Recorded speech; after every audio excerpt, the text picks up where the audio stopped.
चार पंक्तियों में बात करना चाहूंगा कि आखिर सीमा पे खड़ा कौन होता है। सुनिएगा कि एहसास नहीं है भारत को, एहसास नहीं है भारत को, विश्वास खड़ा है सीमा पे। एहसास नहीं है भारत को, विश्वास खड़ा है सीमा पे। बच्चों के सर को सहलाता दो हाथ खड़ा है सीमा पे। बहन जिसको राखी बांधे वो भाई खड़ा है सीमा पे। माँ के हृदय के रक्त का ललाई खड़ा है सीमा पे। अरे एक बाप का नूर ही नहीं, किसी मांग का सिंदूर खड़ा है सीमा पे, किसी मांग का सिंदूर खड़ा है सीमा पे। सुनिएगा, और जब हमारी माँ बहनों की इज्जतें बाजार में नीलाम की जाती हैं तो आखिर होता क्या है। सुनिएगा, जब नारियों का क्रोध प्रज्वल होता है, जब वो रौद्र रूप धारण करती हैं तो होता क्या है। सुनिएगा, चार पंक्तियों में बताना चाहूंगा कि बार बार वो रोती है पर किसी से कुछ ना कहती है। बार बार वो रोती है पर किसी से कुछ ना कहती है। डरती नहीं किसी से वो, पर सहमी सहमी रहती है। बार बार कोशिश करती, बदलाव नहीं जब पाती है। याद रखना है भारतवर्ष, तब क्रांति शुरू हो जाती है। याद रखना है भारतवर्ष, तब क्रांति शुरू हो जाती है। नमन करता हूं इस भूमि को। और अगली चार पंक्तियां सुनिएगा, जो एक कविता की पंक्तियां हैं, गीत के माध्यम से पहुंचाना चाहूंगा। निर्मल कृति अव्यय रति स्वतंत्रता समाधि में।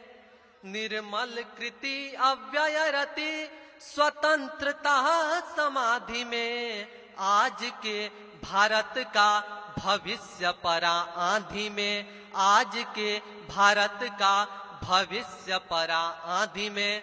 सुनेगा, मैं एक ब्राह्मण परिवार से बिलोंग करता हूं, पर मैं ये मानता हूं कि समाज की उन्नति के चार भाग और समाज के विनाश के भी चार भाग, टीका, पगड़ी, टोपी और एक जो हमारे समाज की चार जातियां हैं, हिंदू, मुस्लिम और सिख ईसाई। अगर ये चाहे तो देश बढ़ सकता है और चाहे तो देश गिर सकता है। क्योंकि जब कलम किसी की गुलाम हो जाए तो या तो सत्ता पलट जाती है तो कलम से लिखने वाला मर जाता है। ये सच्चाई है, इसलिए कलम को कभी किसी का गुलाम नहीं होना चाहिए।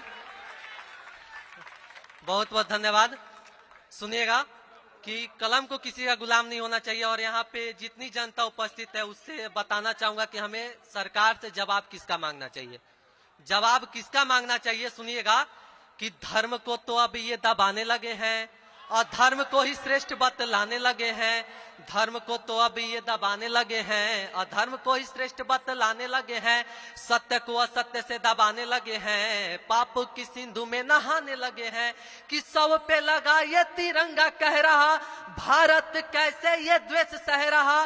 संस्कृतियों का था सम्मान तो यहाँ होगा क्या नया, पूरा विश्व कह रहा। अरे उठते सवालों का जवाब दीजिए। देना है तो आंसू का हिसाब दीजिए।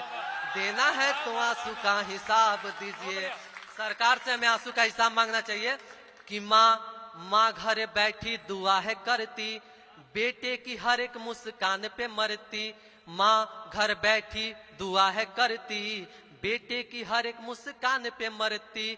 पिता घर बैठे ये मांगता दुआ, बेटा नहीं जानता कि कैसे क्या हुआ। उठते सवालों का जवाब दीजिए। अरे देना है तो आंसू का हिसाब दीजिए। अरे देना है तो आंसू का हिसाब दीजिए। और देखिए व्यक्ति होता कैसे है, चार पंक्तियां बताना चाहूंगा कि मृत ना प्राण होता है ना इंसान होता है। मृत ना प्राण होता है ना इंसान होता है। मृत तो बन जाता है वो जो सम्मान खोता है। जिसे रहती है चिंता दूसरों के जीने मरने की। जिसे रहती है चिंता दूसरों के जीने मरने की। वो वास्तव में इंसान ना भगवान होता है। वो वास्तव में इंसान ना भगवान होता है। और अगली अंतिम पंक्ति से अपनी कविता का समापन करना चाहूंगा कि संविधान ना होता देश आगे ना बढ़ता। वीर पुरुष ना होते देश को बचाता कौन। आजादी की उपलब्धि भेंट हमें देकर भारत की लाज को फिर से बढ़ाता कौन। जनता जनार्दन बताएगी एक बात, मैं नहीं होता ये कविता सुनाता कौन। मैं नहीं होता ये कविता सुनाता कौन। बहुत बहुत धन्यवाद।